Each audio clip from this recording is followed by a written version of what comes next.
it's Monday morning and we are back at this. All that was rotted.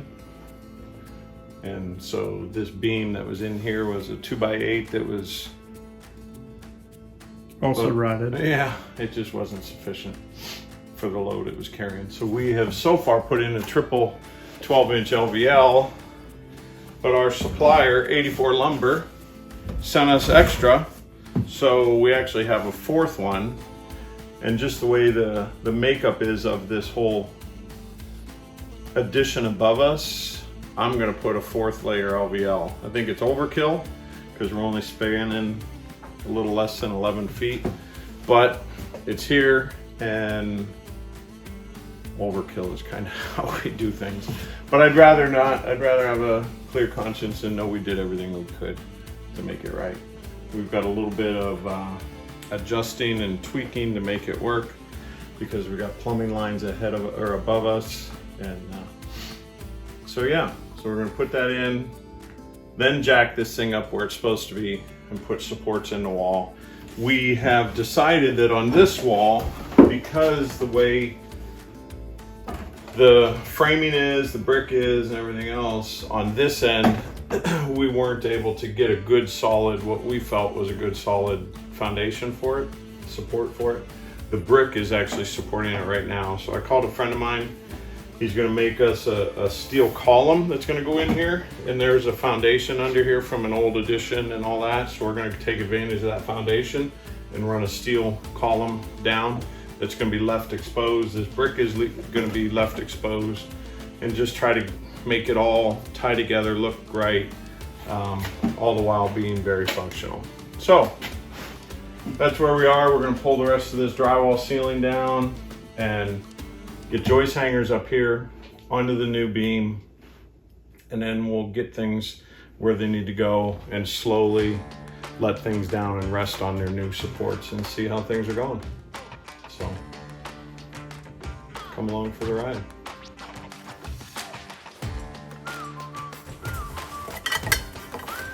Yeti coming in handy.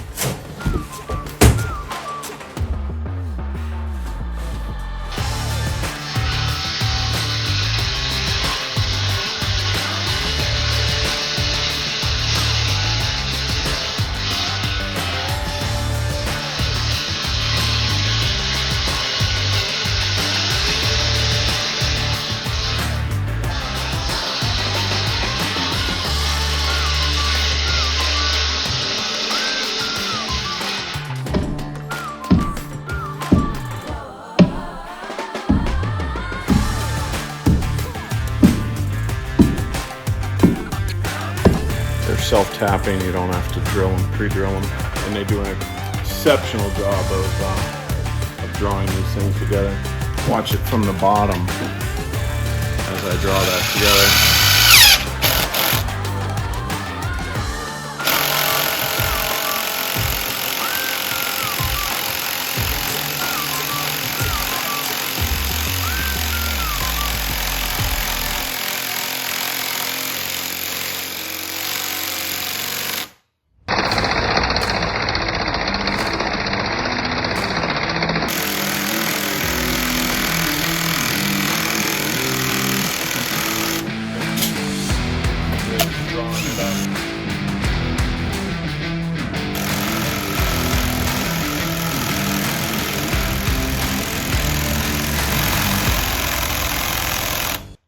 Now hold that up across the bottom and show just how far in it's going. It's going it's grabbing three of them. Drawing them all tight together. Which we bought these because we were only doing 3 layers, but now we did 4. So, but we did draw them through already before we put this 4th layer on. So that's why those other ones are nice and tight. You can see out here we got a DeWalt battery. Stripes in pairs of 3 going up in there.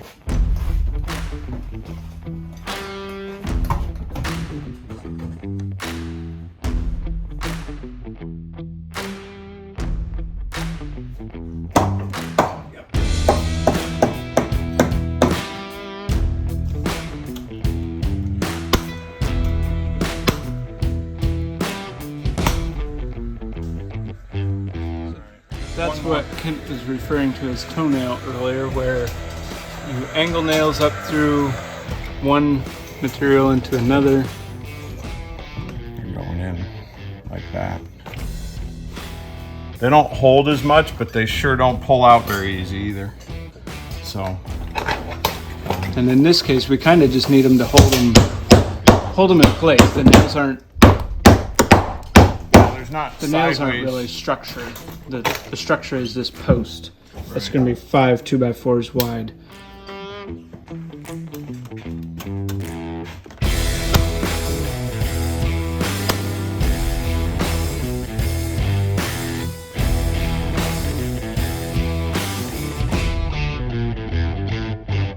So what were you doing when you sighted down the board just a minute ago?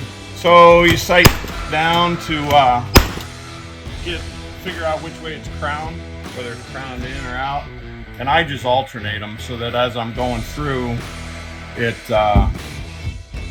have a tendency to straighten each other out then. And then they're also less likely to bow later when they're tied together like that. All the way down, and that whole post is sitting on the top of the foundation for the basement, or for the house, not really a basement.